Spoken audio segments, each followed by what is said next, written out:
Bonjour à tous, j'espère que vous allez bien. Donc aujourd'hui on se retrouve pour la présentation vidéo de Lettres à l'univers de Sarah Prou. 200 commandes à l'univers pour utiliser le pouvoir de vos émotions et transformer votre vie instantanément. Alors déjà moi je ne sais pas si vous êtes comme moi sensible aux couleurs, j'aime beaucoup cette couverture qui est très jolie et en plus on a des petites étoiles toutes brillantes, enfin moi je vois des petites étoiles. On a aussi la lune et puis les croissants de lune. Donc c'est aux éditions Exergue et sur le côté ça se présente comme ceci. Je vais vous lire ce qu'il y a derrière. Il y a 10 ans, malheureuse et endettée, Sarah Prou croyait son destin tout tracé. C'était sans compter sur le mystérieux pouvoir de l'univers. Menant aujourd'hui la vie de ses rêves, l'auteur doit son succès à la loi de l'attraction. Son message est simple. Lorsque nous choisissons de guider nos émotions, l'univers nous soutient dans notre quête du bonheur, de l'amour et du succès. Rempli de conseils pratiques et de pépites de sagesse, ce livre inspirant vous aidera à utiliser le pouvoir de vos émotions pour réaliser tout ce que votre cœur désire. Vous vous sentez inquiet, impuissant ou triste ? Tournez-vous vers l'une des 100 émotions paralysantes et découvrez la mini-méditation concernée pour dompter vos peurs et avancer vers ce que vous désirez. Vous voulez vous sentir plus chanceux, confiant ou optimiste ? Passez à la partie suivante pour découvrir 100 émotions positives afin d'embrasser l'amour et la vie. Et si grâce à l'univers, nous disposions tous d'un pouvoir infini. Ce livre mérite de devenir un classique et un compagnon fidèle pour les lecteurs du monde entier. Je l'adore. C'est de Yasmine Bolland, auteure de la lunologie, qui a créé aussi le livre, l'oracle et l'agenda. Sarah Prou est conférencière, entrepreneur et auteure, baptisée gourou de la manifestation par le magazine Cosmopolitan. Elle a incité des milliers de personnes dans le monde entier à mettre de la magie dans leur vie.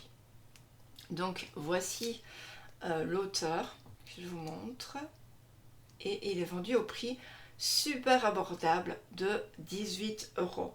C'est vraiment, pour moi, c'est quand même assez, c'est vrai que bon, ça a un coût, les livres, les oracles, tout ça, ça a des coûts. Je suis totalement consciente avec ça, mais je veux dire, 18 euros pour un livre, c'est pas non plus excessif, sachant que des livres peuvent atteindre 30, 35 euros. Donc 18 pour moi, c'est vraiment le prix le plus sympa. Voilà. Alors ici, je vais vous montrer l'intérieur, mais je vais passer la première partie. Donc, vous voyez ici, on a du très très beau. C'est très beau, très beau, très mauve. Très joli. Donc on va avoir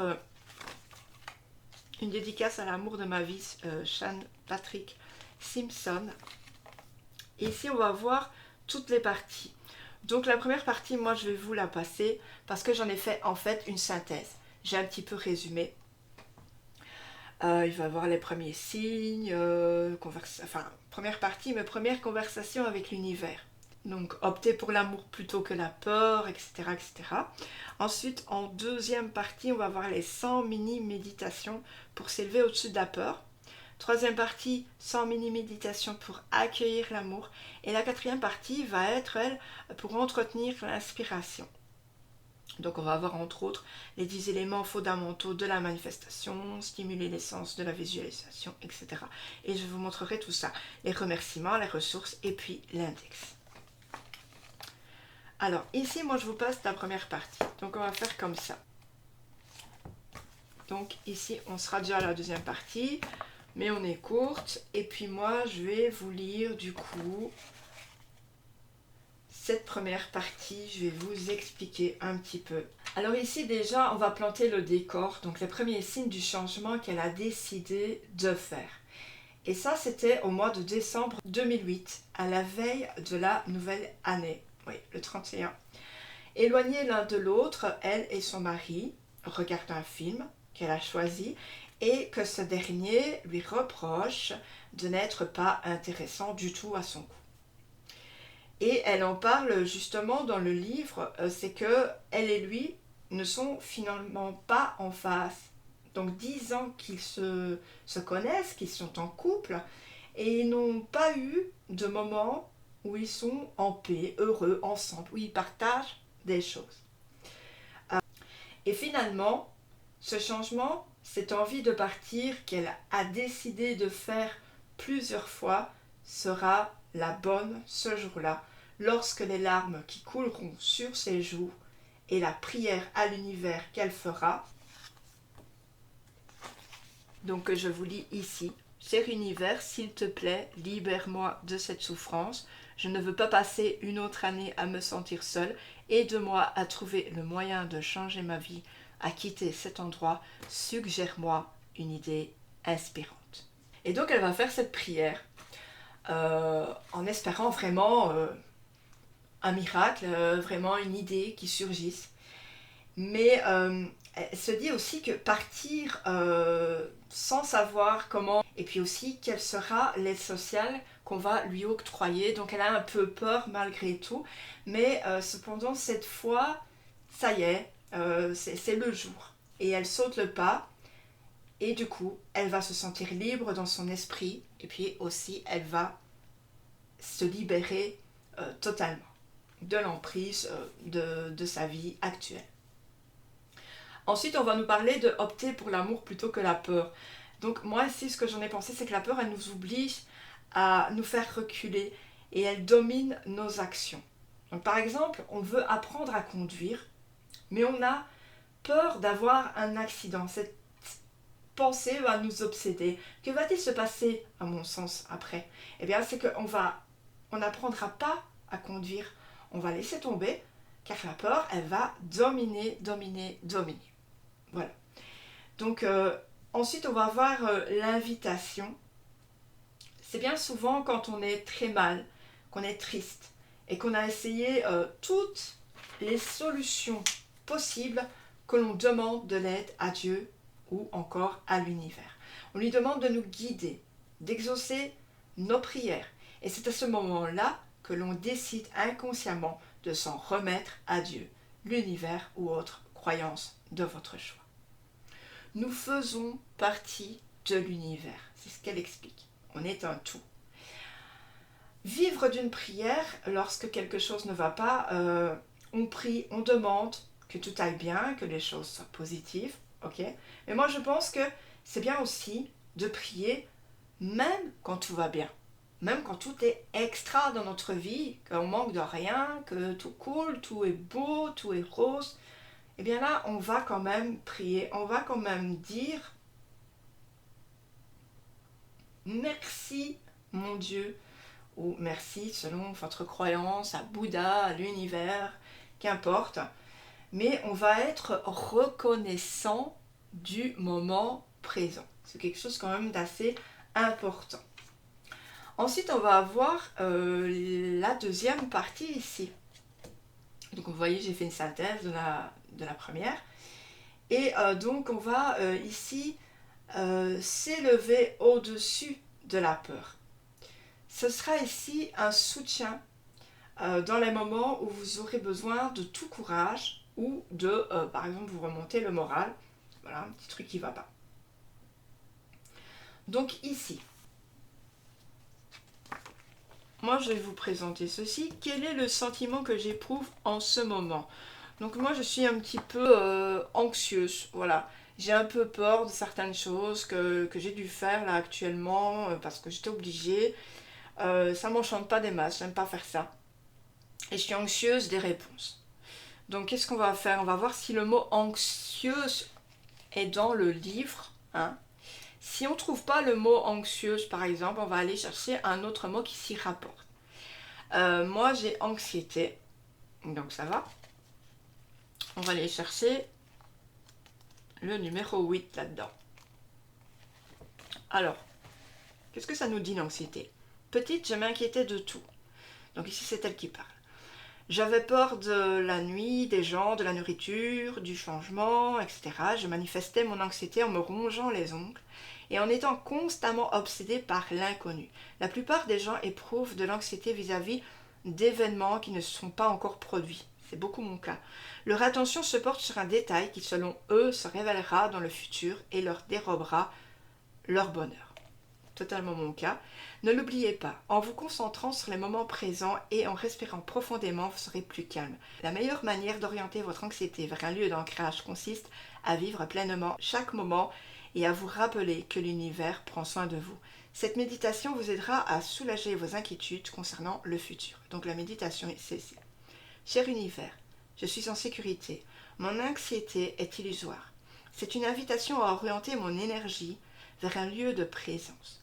Je déplace donc ma conscience vers l'espoir et l'enthousiasme pour ce que je suis en train de manifester. Qu'il en soit ainsi, il en est ainsi.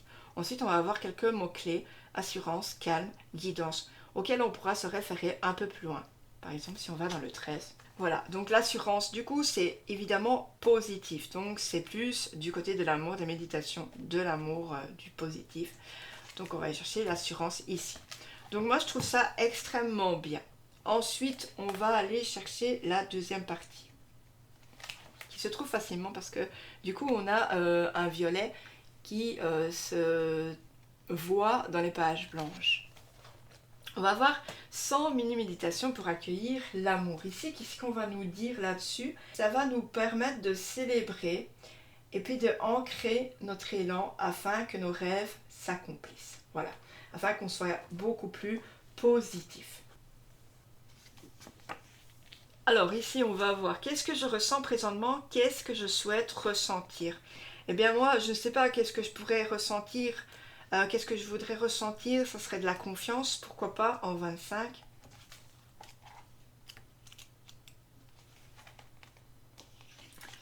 Et puis ici, on a la confiance.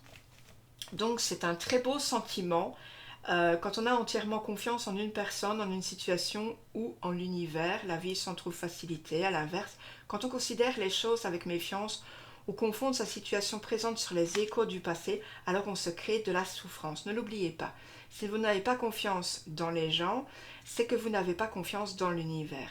C'est comme si vous renonciez à investir dans votre bien-être. La certitude profonde que les choses se passent au mieux vous aidera à instiller de l'inspiration dans tous les secteurs de votre existence.